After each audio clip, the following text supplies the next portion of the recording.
हिंदुत्व की जीत है। ये योगी आदित्यनाथ की नेतृत्व की जो सरकार, उनकी जीत है। ट्रेलर था, पिक्चर 27 में मिल जाएगा। धर्म के साथ विकास, ये दोनों प्रगति पर है, इसलिए चुनाव जो भी हो रहे हैं अच्छे हो रहे हैं, परिणाम अच्छे आ रहे हैं। तो आपने पीडीए का फार्मूला लेकर के चला और आप हमें बरगलाए कि हम आपका हक छीना जाएगा, आपका हक मारा जाएगा। लेकिन जब लोगों के समझ में आ गया तो लोग उस दिशा से हटे। और उनका जो नारा था कि एक रहेंगे सेफ रहेंगे, ये हिंदू लोगों ने साबित कर दिया। नमस्ते, मेरा नाम विवेक है। एनएमएफ न्यूज़ देख रहे हैं आप। यूपी की 9 विधानसभा सीटों पर हुए उपचुनाव में 7 सीटों पर बीजेपी की प्रचंड जीत हुई है, 2 सीटों पर केवल हार हुई है और योगी का दांव काम कर गया है। योगी की इस बार सुनी गई है और यही वजह रहा कि सेमीफाइनल मुकाबले की तरह ये मुकाबला हुआ है, क्योंकि 2027 में विधानसभा चुनाव होने हैं। कुंदरकी विधानसभा सीट जो कि मुरादाबाद ज़िले के अंतर्गत आती है, यहाँ पर एक ऐसे प्रत्याशी ने जीत हासिल की है जो कि उनके सामने करीब 11 मुस्लिम प्रत्याशी थे। 60% से ज़्यादा वोट बैंक मुस्लिमों का था, लेकिन वहाँ पर जो मुस्लिम वोट बैंक था वो इधर उधर बट गया 11 प्रत्याशियों में। और हिंदू प्रत्याशी जो कि एकमात्र बीजेपी के थे, रामवीर, उन्होंने यहाँ से प्रचंड जीत की। रिकॉर्ड मतों से जीत हुई है और हर एक सीट पर बात की जाए तो जो जीत का अंतर रहा बीजेपी का, वो काफ़ी ज़्यादा अच्छा रहा। लेकिन जहाँ 2 सीटों पर हार हुई है, वहाँ पे भी हारने का अंतर कोई ज़्यादा नहीं रहा। ऐसे में बात की जाए तो योगी का बटेंगे तो कटेंगे का जो नारा है वो पूरी तरीके से सफल हो गया, पूरी तरीके से काम कर गया और यूपी की जनता ने बता दिया कि हाँ, हम पूरी तरीके से तैयार हैं, हम एक हैं। तो आइए यूपी की जनता से बातचीत करते हैं और जानते हैं कि आखिरकार इस उपचुनाव के नतीजों पर क्या कुछ कहना है और क्या लग रहा है कि ये मुकाबला सेमीफाइनल की तरह है 2027 की फाइनल वाले मुकाबले से पहले। इसके साथ साथ इस जीत पर, जो कि कुंदरकी में जो शानदार जीत हुई है, उस पर क्या कुछ कहेंगे। ऐसे तमाम मसलों पर हम यूपी की जनता से बातचीत करेंगे। बातचीत की शुरुआत करते हैं भैया से। भैया अंदर बैठे हुए हैं, लेकिन इनसे बातचीत कर लेते हैं। जी, क्या नाम भैया आपका? गौरव जायसवाल। गौरव भैया, प्रचंड जीत हुई है, 7 सीटों की जीत पर कैसा लग रहा है आपको? देखिए भैया, ये हिंदुत्व की जीत है। ये योगी आदित्यनाथ की नेतृत्व की जो सरकार, उनकी जीत है। उनके नेतृत्व में काम अच्छा हो रहा है और जो उनका जो नारा था कि एक रहेंगे सेफ रहेंगे, ये हिंदू लोगों ने साबित कर दिया। साबित किया, उन्हीं की वजह से ये जीत हुई है। क्या नाम है जी? अच्छा, आपको भी अभी इस जीत से एक चीज़ साफ तौर से जाहिर हो गया होगा कि अगर इनकी सुनी गई होती लोकसभा चुनाव में सीट बंटवारे को लेकर के या टिकट बंटवारे को लेकर के, तो क्या वाकई में ऐसी प्रचंड जीत होती लोकसभा में भी? जी, अगर इनकी सुनवाई होती योगी आदित्यनाथ जी की, तो ये जो नारा था 400 पार का, यूपी में 80 का, तो ये यूपी में 80 नहीं तो 70 तो ये पा ही जाते। क्या नाम है, लेकिन इनकी सुनवाई नहीं हुई, इसी से इनकी सीट घटी हुई यूपी में। अगर इनकी सुनवाई होती तो ये 70 तो पा ही जाते। क्या नाम है, 70 पार कर जाते, एकदम कन्फर्म था यूपी से। रिकॉर्ड जीत हुई है उस सीट पर जहां मुस्लिम आबादी सबसे ज़्यादा। कुंदरकी विधानसभा आपने सुना होगा, मुरादाबाद की सीट है, वहां पे 1,44,000 से एक हिंदू प्रत्याशी, वो भी 11 मुस्लिम प्रत्याशियों के बीच में जीतने में कामयाब हुआ। क्या कहेंगे उनके लिए? उनको बहुत बहुत बधाई हम लोगों की तरफ से। और बताया नहीं, ये योगी आदित्यनाथ की जीत है और उनकी नेतृत्व की जीत, उनकी क्षमता की जीत है। उन्होंने जो नारा दिया था कि एक रहेंगे सेफ रहेंगे, ये हिंदू लोगों ने साबित कर दिया और उन्हीं की वजह से इनकी बम्पर जीत हुई है। क्या लग रहा है, 27 का सेमीफाइनल जो है वो जीत गई है बीजेपी? एकदम जो इनका जो क्या नाम है, योगी आदित्यनाथ का जो जादू चल रहा है, जो नारा चल रहा है, उनकी वजह से 27 भी जीत जाएंगे जी। और आप लोग अयोध्या वाले, क्या लग रहा है, जा रहे हैं? नहीं, एकदम चाहेंगे हम लोग, साथ एकदम देंगे। हाँ, एकदम साथ देंगे। क्या नाम है युवराज भाई, 9 विधानसभा सीटों पर हुए उपचुनाव में 7 पर प्रचंड जीत हुई है। क्या लग रहा है, योगी का बटेंगे तो कटेंगे वाला नारा चल गया? सक्सेस है। जब हिंदू बटे तब तक नुकसान ही हुआ है। कश्मीर में भी हुआ। आज संभल में देखिए, संविधान जो चिल्लाते हैं, संविधान के वकील गए या सर्वे टीम गई, उनके ऊपर हमला कर दिए। इसीलिए है, हिंदू जब बटेगा तो उसका नुकसान ही हुआ है। 7 सीटों पर जो जीत हुई है, क्या कहेंगे उस पर? अच्छी बात है, मेहनत का फल है, और क्या, मेहनत का फल है। आपको लग रहा है जो जीत मिली है उस पे अब 27 की जो लड़ाई है वो थोड़ी आसान हो जाएगी? ट्रेलर था, पिक्चर 27 में मिल जाएगा। 27 से पिक्चर रिलीज होगी? पिक्चर रिलीज है, वो 2029 की तैयारी हो गई। अच्छा। क्या नाम है आपका? अनिल शुक्ला। यूपी की 9 विधानसभा सीटों पर उपचुनाव हुआ, 7 में प्रचंड जीत हुई है और 2 में जहां हार भी हुई है, वहां पे कोई ज़्यादा अंतर नहीं था हार का। क्या लग रहा है, इस जीत से कितने खुश हैं आप? देखिए, देश प्रदेश अब अपने विकास की तरफ जा रहा है। ये सारा चुनाव जो हो रहे हैं सब विकास के मुद्दे पर हो रहे हैं। यदि विकास होगा और धर्म की रक्षा होगी, पहले बात तो धर्म, धर्म के साथ विकास, ये दोनों प्रगति पर है। इसलिए चुनाव जो भी हो रहे हैं अच्छे हो रहे हैं, परिणाम अच्छे आ रहे हैं। आपको लगता है कि ये मुकाबला सेमीफाइनल था, 27 का जो फाइनल मुकाबला होगा यूपी का चुनाव जो होगा? देखिए, आगामी सोच के ही साथ ये चुनाव लड़ा गया है और उसका परिणाम जो आया है वो दूरगामी होगा। जो होगा अच्छा होगा, जो होगा अच्छा होगा। अच्छा होगा। हाँ, एक सीट पे रिकॉर्ड जीत हुई है जहां 11 मुस्लिम थे लेकिन एक हिंदू प्रत्याशी जीता है। देखिए, यहाँ हिंदू मुस्लिम अब सब समझ गए हैं कि जो जात की राजनीति फैला करके देश को बांटने का काम किया जा रहा है, अब ये चलने वाला कार्ड नहीं है। अब वो खोटे सिक्के नहीं रह गए, सब ओरिजिनल सिक्के हो गए हैं। जो देश का विकास चाहते हैं वो लोग अब देश के हित में ही काम करेंगे और देश के हित में वोटिंग करेंगे। बटेंगे तो कटेंगे का जो प्रभाव था चुनाव में, क्या लग रहा है वो काम ये हमारे देश के लिए बहुत एकजुटता की निशानी है और ये जो नारा है बहुत हमारे देश के लिए अति उत्तम है। अति उत्तम नारा है ये। अति उत्तम नारा है, क्योंकि जब जब हम लोग बटे हैं और कटे हैं। आज हमारा देश गुलाम जब भी हुआ था, बटने के कगार पे हुआ था और राजा महाराजाओं के साथ जो भी हुआ वो बटे, आपस में लड़े, इसलिए आज पूरा राज्य ही खत्म हो गया। कितने राजाओं का राज्य समाप्त हो चुका है। अच्छे अच्छे हमारे जो राजा महाराजा थे वो पृथ्वी पर नहीं रह गए। और ये नारा जो दिया गया बहुत ही, जान लीजिए हनुमान जी की कृपा से ये नारा जोगी जी के मुँह से जो निकला वो नारा बहुत कारगर है और देश के हित में है। इसमें कोई बांटने की ज़रूरत नहीं किसी को, यह एक जुड़ता है जोड़ने की। इसमें अगर कोई राजनीतिक पार्टियां उसको राजनीति और धर्म से जोड़ रही हैं, लेकिन ये जो नारा दिया गया है किसी राजनीतिक पार्टी को और देश को विभाजित करने के लिए नहीं दिया गया, सबको एकजुटता के लिए कहा गया। सबको कहा गया, किसी जात के बांट करके इसमें नहीं नारा दिया गया कि मटोगे कटोगे, सब एक रहो। ये अच्छी बात है। तो ये है कि ये नारा हमेशा हिट रहेगा, 27 में भी काम आएगा। हाँ, सब लोग अब समझ गए हैं कि बांटने की राजनीति किसी पार्टी की चलने वाली नहीं है, जात की राजनीति नहीं चलने वाली है। सब सिर्फ विकास और मुद्दा अपना खोज रहे हैं। किसी तरह से सब धर्म के बच्चे पढ़ें, आगे बढ़ें और उनका विकास हो। गुड्डू यादव।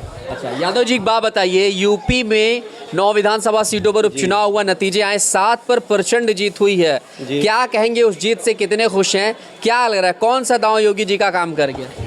जैसे योगी जी का मेन फैक्टर इसमें नारा एक चला, कटेंगे तो बटेंगे। तो कटने और बटने का उनका मेन मकसद किसी के प्रति द्वेष भावना का नहीं है। उनका मकसद था कि हम लोग एक रहें, किसी भी जात, किसी भी धर्म, किसी भी संप्रदाय के हों, एक होकर के हम लोग देश के विकास के लिए आगे बढ़ें। और उसी तौर पर वो मतदान हुआ तो उसमें भाजपा की विजय हुई। और भाजपा की विजय यूपी में अच्छी भी है क्योंकि श्री रामचंद्र जी यहाँ आए और हम लोगों का व्यवसाय बिजनेस भी अच्छा चल रहा है। और हम लोग तो शुरू से ही जो है यहाँ की सीट जो है भाजपा की थी। अयोध्या लोकसभा हम लोग यहाँ जीते, लेकिन और अन्य जगह से हार करके हम लोग हारे। इससे भी हम लोगों को थोड़ा एक दुख हुआ। दुख नहीं, बहुत दुख है। चाहते हैं कि फिर से इस चीज़ को कब रिपीट करें। अच्छा, मतलब जो दाग लगा है उसे मिटाने की कोशिश। हाँ, पूरी कोशिश है कि मौका मिलेगा तो 100% दिया जाएगा। हाँ, कुछ लोग दुखी थे, जैसे घरों से विपरीत में तो मत नहीं दिए हैं, लेकिन वो घरों से निकले नहीं। तो घरों से ना निकलने का कारण ये है कि जैसे हमें आपसे खिन्नता है। हाँ। तो खिन्नता है तो हम इधर जाएंगे ना उधर। हाँ, तो हम नहीं निकले। तो मत प्रतिशत गया घट। तो और जहाँ वो लीडिंग करते चले गए, नहीं तो यहाँ अपने यहाँ विधानसभा से हम लगभग 20 से 25 हज़ार से लीड करते थे, लेकिन हमने 3500 से ही लीड किया। तो वही हमारा जो है नुकसान हुआ, लेकिन चाहेंगे कि वापसी हाँ जल्द से जल्द की जाए। अच्छा, कुंदरकी विधानसभा मुरादाबाद सीट की मुस्लिम बहुल क्षेत्र है, 60% वोटर जो है वहाँ पे मुस्लिम है। वहाँ पे 1,44,000 से एकमात्र हिंदू प्रत्याशी जीत दर्ज करने में कामयाब हुआ है। क्या कहेंगे उस रिकॉर्ड मत जीत से? क्या लग रहा है मुस्लिमों के अंदर भी ये चीज़ समझ में आ गई है कि भैया ये जो पीडीए का फार्मूला लेकर के चले तो कोई भी चीज़ हो जनता को समझने में थोड़ा समय लगेगा। तो आपने पीडीए का फार्मूला लेकर के चला और आप हमें बरगलाए कि हम आपका हक छीना जाएगा, आपका हक मारा जाएगा। लेकिन जब लोगों के समझ में आ गया तो लोग उस दिशा से हटे और एक रहेंगे, सेफ रहेंगे। ये फार्मूला काम किया। मोदी का तो विज़न है सबका साथ सबका विकास। वो तो ये देख के किसी को मकान देते नहीं हैं, आयुष्मान कार्ड किसी को देख के देते नहीं हैं। उनका तो काम विकास के तरफ चलना है ना। तो देश को प्रगति की तरफ ले जा रहे हैं। आज देखिए देश में इकोनॉमी हमारी 5वीं हो रही है। हम लोगों का सीना चौड़ा रहता है कि हमारे नेता जाते हैं कई विदेशों में। विपक्ष वाले तो लगातार कहते हैं भैया देश को बेच रहे हैं, ये कर रहे हैं, वो कर रहे हैं, महंगाई बढ़ रही है। महंगाई बताइए कहाँ बढ़ गई? महंगाई अगर बढ़ी तो उसी हिसाब से पैसा जो है हमारा आम जो व्यक्ति पहले 500 कमाता था वो 1000 कमा रहा है। अच्छा, महंगाई बढ़ने का दो रीज़न होता है। एक तो हमारे यहाँ वो सामान उपलब्ध ना हो, जैसे बाहर से आता हो तो उस पर एक्साइज टैक्स वगैरह लगा देते हैं तो बढ़ जाता है। और जो हमारे यहाँ आटा, दाल, चावल कहाँ बढ़ा है, 10-20 रुपये तो ऊपर नीचे हमेशा होता रहता है। सोना आज 80,000 से 90,000 रुपये प्रति 10 ग्राम है, लोग ले रहे हैं, उनकी आवश्यकता है। कभी घटता भी है, 10,000 5,000 घटता है, लेकिन उसको ले रहे हैं। तो सरकार का विजन लोगों को ले करके चलना है। लोग इस चीज़ को समझ नहीं पाते हैं। वो सभी धर्म, सभी पंथ को ले करके चलते हैं। उन्होंने कभी ये नहीं कहा कि मुस्लिम का आप विरोध करिए। हम भी कह रहे हैं आपसे, मैं एक दुकानदार हूँ, मैं जात का यादव हूँ, मैं कोरोना काल में बीमार हुआ और जब मैं यहाँ से जा कर के दशरथ मेडिकल कॉलेज में भर्ती हुआ तब सरकार ने तो ये नहीं देखा कि ये यादव है। हमको 56 सिलेंडर वहाँ लगे। उस समय ऑक्सीजन देश में मिल नहीं रही थी, वैक्सीन लगी। तो सरकार की उपलब्धियाँ, जो थोड़ा मोड़ा जानकार है, जो कम जानकार है, उसको बरगलाया जा सकता है। टूटा हुआ मकान है तो एक बार गिरेगा ही, अगर उसके अंदर मजबूती प्रदान है तो जोड़ लगाने से चल जाएगा। तो ये देश मोदी जी को टूटा हुआ मिला था, जोड़ने में तो जोड़ते देखिए चले जा रहे हैं। आज हमारे झारखंड के अंदर लोग कहते हैं कि ये जादू क्यों नहीं चला। चलिए हम बात आपकी स्वीकार करते हैं कि झारखंड में जादू क्यों नहीं चला। भाई, झारखंड में जादू ना चलने का रीज़न ये है कि वो कहीं जैसे आपकी लाडली बहना वहाँ कामयाब हुई, वहाँ पर माता बहना है, तो मैया बहना उन्होंने चलाया है, तो लोगों ने मत दिया। ऐसा नहीं कि उन्होंने मत नहीं दिया। अगर वो 50 सीट पा रहे हैं पूरे अलायंस, तो हम लोग 25 सीट पा रहे हैं।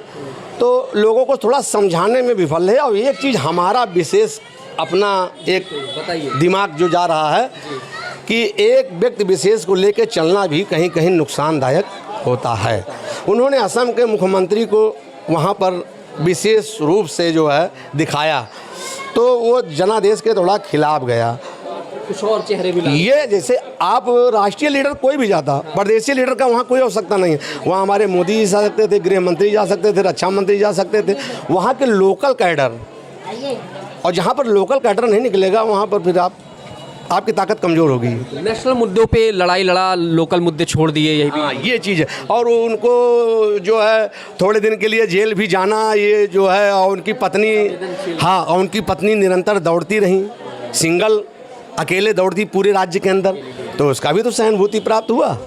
आप कहाँ से सर? जी, मैं यही अयोध्या से हूँ। तो कुल मिला के ये कहानी है कि जीत अच्छी हुई है और इस सेमीफाइनल की तरह देख रहे हैं इस मुकाबले को। सेमीफाइनल में हम लोग मिल्कीपुर 100 जीत रहे हैं, 100 जीत रहे हैं। अच्छा। ये इसका आप नोट कर लीजिए, लिख लीजिए, इसमें कोई दो राय नहीं है। हाँ, ये नारा कामयाब हो गया, ये नारा चलेगा, ये समझिए देश के अंदर। हाँ, ये जो सनातन की बात होती है, आज हमारा बागेश्वर धाम हर जगह टहल रहे हैं, तो अगर मान लीजिए वो एक धर्म के हैं, वो निकले जगाने के लिए अलग, लोगों को तकलीफ़ हो रही, मुल्ले मौलानाओं के दंगा हो जाएगा, फसाद हो जाएगा। हम ये नहीं चाहते हैं। जैसे आपका अधिकार देश के अंदर है, उससे हमारा अधिकार देश के अंदर। हम भी अपने धर्म और अपने संप्रदाय के लिए कहीं भी निकल सकते हैं, कहीं भी जा सकते हैं, हम भी स्वतंत्र हैं। आपका कहने का अधिकार नहीं है। वो कहीं तोड़ फोड़ की बातें कर नहीं रहे हैं, वो सनातन का अलग जगह रहे हैं, वो संत हैं। हम जात पात में क्यों बटें? सबसे पहले हम हिंदू हैं, फिर हम कोई जात हैं। जैसे इस्लाम का काम एक है कि वो एक धर्म को मानिए, दूसरे को मत मानिए, लेकिन हमारा धर्म नहीं सिखाता है। हमारा धर्म सभी को, हमने कहीं बताइए, आप बताएं कोई मस्जिद हमने तोड़ी हो? कहीं आप उसका प्रमाणिक आप हमको दिखा दें प्रमाण, या हम रहे हों शक्तिशाली बलशाली, हमने कभी उनको नहीं ध्वस्त किया। लेकिन वो लोग जो आक्रमणकारी थे, जो इतिहास बताता है, हम इतिहास के पन्नों पे चलते हैं, जो हमें इतिहास दिखा रहा है। हमें इतिहास दिखाता है कि मुग़ल शासक आत्मकारी थे। मैं सभी मुसलमानों को नहीं कहता हूँ, जो देश के अंदर मुस्लिम वर्ग हमारे भाई थे वो आज रह रहे हैं, हम उनका सम्मान करते हैं और आगे आने वाली पीढ़ी भी हमारा उनका सम्मान करेगी। लेकिन देश के खिलाफ जो जाएगा, चाहे हिंदू हो या मुसलमान, वो आताताई ही कहलाएगा। चलिए, एक आखिरी सवाल मेरा है। लोकसभा चुनाव में जो परिणाम आया, 37 सीट पर पीडीए यानी कि समाजवादी पार्टी और इंडिया गठबंधन की जीत हुई। योगी 33 पर सिमट गए, बीजेपी एक तरीके से चला नहीं था, उनकी बातें सुनी नहीं गई थी, लेकिन यहाँ सुनी गई। यहाँ सिर्फ योगी ने ही खेल किया। आपको लगता है कि वो गलती जो हुई थी वो यहाँ पर सुधारा बीजेपी ने, तभी जीत हुई है? सुधार का एक कारण और हो सकता है हमारे मत से, जैसे अब किसी का चले, अब मुख्यमंत्री जी चाह रहे थे कि इनको टिकट ना मिले, इनको मिले, इनको ना मिले, इनको मिले, ये चीज़ की अनदेखी की गई कि वो जो है प्रदेशीय लीडर हैं और ये देश का चुनाव होने जा रहा है, इसमें हम चुन करके कैडेट भेज रहे हैं, लेकिन वो सक्सेस नहीं हुआ। आखिर वही आज चुनाव हो रहा है 9 सीट के, जहाँ पर 7 सीट हम पा रहे हैं। क्यों पा रहे हैं? पाने का कारण क्या है? चीज़ वही है, जहाँ वही है, सारी चीज़ें वही हैं। देखिए, ये दुकान मेरा है, इस दुकान का संचालन मैं करता हूँ। आप राय दे सकते हैं, लेकिन संचालन मैं करता हूँ। कैसे चलना है, चलाना है, ये इसका कार्य तो हमें देखना। तो योगी जी की अहम भूमिका आने वाले दिनों में भी रहेगी। और जो देश का लीडर होता है, वो पूरा देश देखता है, और जो प्रदेश का लीडर होता है वह प्रदेश देश दोनों देखता है। लेकिन आज योगी जी इतने शक्तिशाली होते चले जा रहे हैं कि उनके पूरे देश में ही मांग बढ़ती चली जा रही है। आने वाले दिनों में माननीय प्रधानमंत्री मोदी जी जब थोड़ा बुजुर्ग होंगे तो हमें तो पूरी उम्मीद 99 क्या 100% मान के चलते हैं कि योगी जी को भी प्रधानमंत्री के लिए प्रमोट किया जाएगा। एक बार अगर एक नाम ले दिया जाए कि भाई चलो अगले चेहरे यही हैं हमारे प्रधानमंत्री, तो आपको लगता है कि भाई प्रचंड जीत हो जाएगी? प्रचंड जीत होगी, प्रचंड जीत होगी। वो योगी हैं एक मठ के, उनको किसी से कुछ लेना देना नहीं। साधु का काम साधना, साधु ऐसा चाहिए जैसा सूप चुभाए, सार को गए रहे थोथा दे उड़ाए। मिथ्या चीज़ को हटाना और सत्य को लेके चलना, ये संतों का एक काम होता है। तो एक मठ के महंत हैं और संत हैं, वो विवेकशील पुरुष हैं। वो कभी देखिए किसी के खिलाफ अनाप शनाप की भाषा नहीं बोलते हैं। वो जब भी बोलते हैं तो अपने धर्म, अपने संप्रदाय, क्योंकि वो देखिए संत हैं, उनको थोड़ा सा बोलना पड़ेगा। वो मुख्यमंत्री भी अगर प्रदेश के हमारे हैं तो एक मठ के और एक संस्था के संत भी हैं, तो वो उसको भी लेकर बोलते हैं तो लोग उसका थोड़ा नेगेटिव अर्थ निकाल देते हैं। हाँ, लेकिन ऐसा चाहिए नहीं। कुल मिला के खुश हैं आप? हम बहुत खुश हैं, बहुत खुश हैं। बहुत बहुत धन्यवाद। यूपी की 9 विधानसभा सीटों पर हुए उपचुनाव में 7 पर जीत हुई है और हमने यूपी की जनता से ये जानने की कोशिश की कि इस जीत से कितने खुश हैं। क्या आप इस मुकाबले को, इस जीत को सेमीफाइनल की तरह देख रहे हैं? क्योंकि 2027 में विधानसभा चुनाव होने हैं और एक तरीके से लोकसभा चुनाव में जो योगी आदित्यनाथ की बातों को टाल मटोल किया गया था, उनकी बातों को सुना नहीं गया था। यही वजह रहा कि बुरी तरीके से यूपी की लोकसभा सीटों पर हार मिली थी। लेकिन अब यहाँ उपचुनाव में ये चीज़ साबित हो गई कि अगर योगी की सुनी जाएगी, योगी की रणनीति पर काम किया जाएगा, तो वाकई में आने वाले विधानसभा चुनाव में भी इसी तरह का परिणाम देखने को मिलेगा। कैमरामैन संतोष के साथ मैं विवेक अयोध्या।